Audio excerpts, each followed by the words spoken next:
All right, so it's a final show of the Eurozone here on the Our Media channel, where the Euros came to a thrilling end where Spain has been crowned champions for the fourth time in the history of the European Championship after beating England by 2-1. Quite an interesting game we had on our hands after Nico Williams scored. Cole Palmer came off the bench to equalize for the Three Lions, but it took Mikel Oyarzabal to give Spain the lead again and eventually won then the title in the dying embers of that game. For England, it's back-to-back defeat at the Euro Championship final. It's been an eventful month of football at the Euros, where we've been keeping you updated and also bringing to you all the interesting, educative, and incisive analysis here on the Our Media channel. So don't forget to subscribe to this channel because we have more for you even after the Euros with regards to everything or any development at all that goes on. But you know, we started this show with one of the best pundits in the business, in Atiga Maulifos, who is right here with us.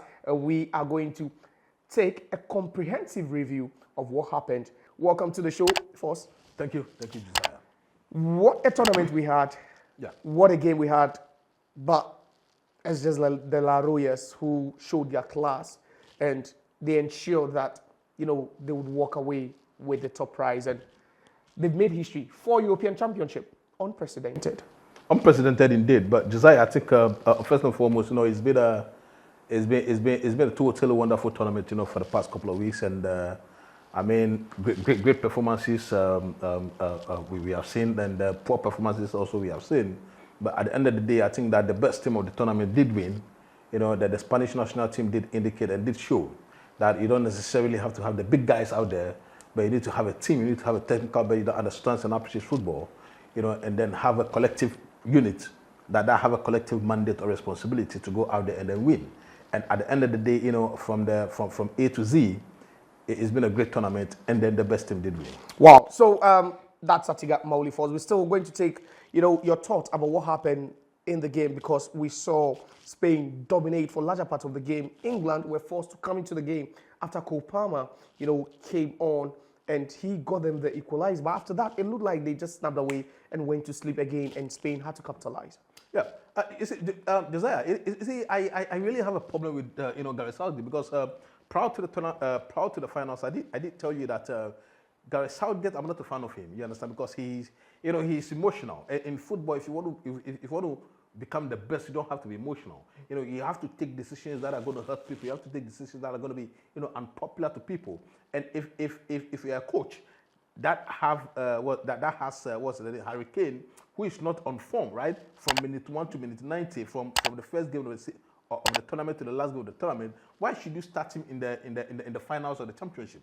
You see, if you want to be the greatest coach, or if you want to be a coach that wins teams, your decisions must be constructive. Your decisions must be spot on. But yesterday, or the games against the Spanish nationals, I think they lost it from the bench, and that's exactly the opposite of what happened. I mean, the Spanish national team went with their best players.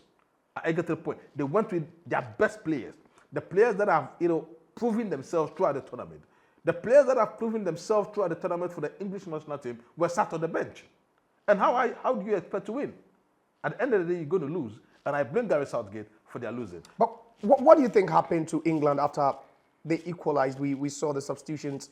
You know, Oli Watkins coming on for Harry Kane. We saw Cole Palmer also being introduced, a couple of players, you know, with Jude Bellingham dropping deeper into that number 8 role to pair with Declan Rice. Do you think they just lack the confidence? Because momentum ideally should have been on their side after they equalized. Yeah, you see, Josiah, in every game, right, there are phases of the game. There are phases of the game in such a way that when you are losing, when you are drawing, and when you are losing, when you are winning. And after coming down from a goal down, to me, I felt that the momentum should have been with them. So I felt that Saka should have been off.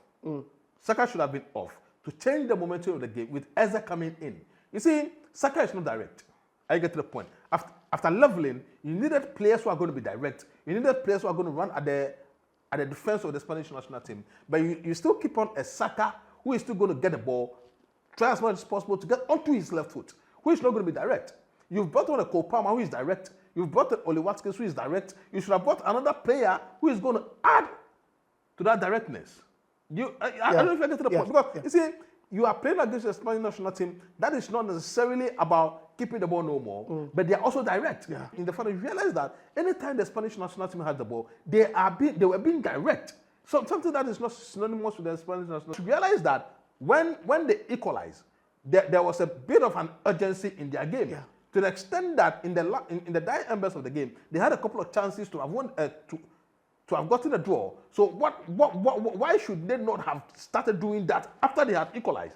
Because I thought that after the equalizing goal, they could have gone on to win the game, but they called back into their tactical ineptitude again, and then the game did shift away from them, which is something that I think that is the responsibility of the coach. Because you see, as a coach on the bench, you see the clearer picture compared to the players, and it's your responsibility. And I'm always going to say that Gareth Southgate is always going to be a nearly man. He's not the man. Wow. But finally, talk to me about the Spanish national team. This is not a team that anyone gave a dog's chance heading into this tournament.